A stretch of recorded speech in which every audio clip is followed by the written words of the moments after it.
Looking at organizations of education in Balochistan, we see BTEVTA اور BTEVTA جو ہے وہ بلوچستان ٹیکنیکل ایجوکیشن اور ووکیشنل ٹریننگ اتھارٹی ہے جس کو اسٹیبلش کیا گیا تھا 2006 کے ایک آرڈیننس کے تحت، اور مقصد یہ تھا کہ ایک امبریلا مینجمنٹ دیں، تمام جو ووکیشنل ٹریننگ انسٹیٹیوشنس ہیں ان کو اسٹریم لائن کریں اور بہتر کریں صوبے بھر کے اندر۔ جو اوریجنل کانسیپٹ تھا وہ یہی تھا کہ جو ٹیکنیکل اور ووکیشنل ایجوکیشن ہے صوبے کے اندر اس کو ہم BTEVTA کے ایڈمنسٹریٹو کنٹرول میں دے دیں گے، لیکن پھر بعد میں ایسے ہوا کہ یہ دیکھا گیا کہ جو سیکریٹری لیبر اور مین پاور ہیں، یعنی ان کا جو ڈپارٹمنٹ ہے وہ کوآرڈینیٹ کرے گا الائڈ ڈپارٹمنٹس کے ساتھ اور انشور کرے گا کہ ٹیکنیکل اور ووکیشنل انسٹیٹیوشنس ہیں وہ ٹھیک طرح سے کام کر رہے ہیں انٹرنیشنلی اور نیشنل سٹینڈرڈز کے مطابق، جبکہ رسپیکٹیو جو ڈپارٹمنٹس ہیں وہ کنٹینیو کرتے رہیں گے اور ان کا جو کام ہے وہ ایڈمنسٹریٹو افیئرس کو دیکھیں گے اور ٹریننگ ایکٹیویٹیز کو دیکھیں گے اپنے رسپیکٹیو سینٹرز کے اندر، اور اس کی جو انٹیمیشن ہے وہ سیکریٹری BTEVTA کو دی جائے گی۔ سو ہم دیکھتے ہیں کہ ایک طرح سے دو ڈپارٹمنٹ اس تمام ووکیشنل اور ٹریننگ جو انسٹیٹیوشنس ہیں ان کو لک آفٹر کر رہے ہیں۔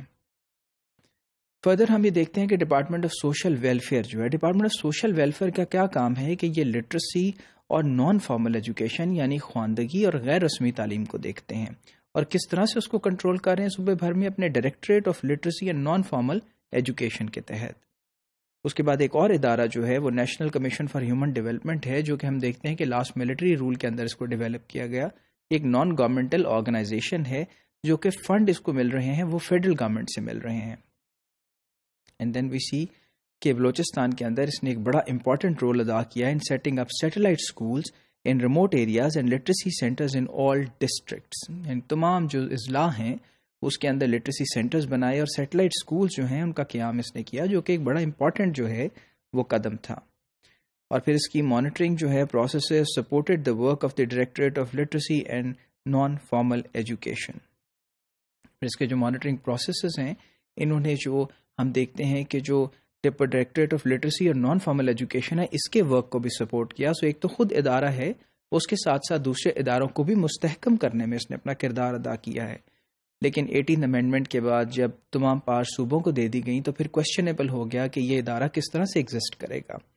لیکن اب ہم یہ دیکھتے ہیں کہ جو امینڈمنٹ ہے اس کے بعد دیکھیں فیڈرل گورنمنٹ اس کو کس طرح سے گرانٹ دی گئی، لیکن اس کے بعد ایک انٹرم سولوشن جو ہے وہ دیا گیا کہ اس ٹائم کے دوران ہم یہ کریں گے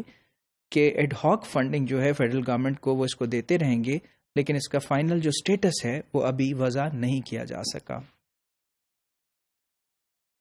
نیشنل ایجوکیشن فاؤنڈیشن یعنی NFE یہ ایک اور فیڈرل گورنمنٹ کی آرگنائزیشن ہے، اور نیشنل جو ایجوکیشن فاؤنڈیشن ہے یہ رسپانسبل ہے نان فارمل اسکولس کو سیٹ اپ کرنے کے لیے پروونس کے اندر۔ School set up another NFE prepare out of school children for return to regular institutions through a fast track primary program، یعنی بہت تیزی سے بچوں کو وہاں پڑھا کے جو پرائمری تعلیم ہے اس کے اندر لے آیا جاتا ہے، تو ان کا یہ جو ہے وہ فنکشن ہے۔ مین پرابلم جو ہے NEF کے ساتھ وہ کیا ہے، وہ یہ ہے کہ it has been an absence of linkage with the formal province running the sector and hence it has not been possible to gauge the impact of its work۔ جس طرح سے ہم یہ دیکھتے ہیں کہ اس کا ایک تعلق ہونا چاہیے صوبے کی فارمل پروسیسنگ اور رننگ کے ساتھ، وہ نہیں ہے، جس کی وجہ سے اس کا جو امپیکٹ ہے کہ اس کا اثر کیا ہوا ہے اس کو دیکھنا بھی باقی ہے۔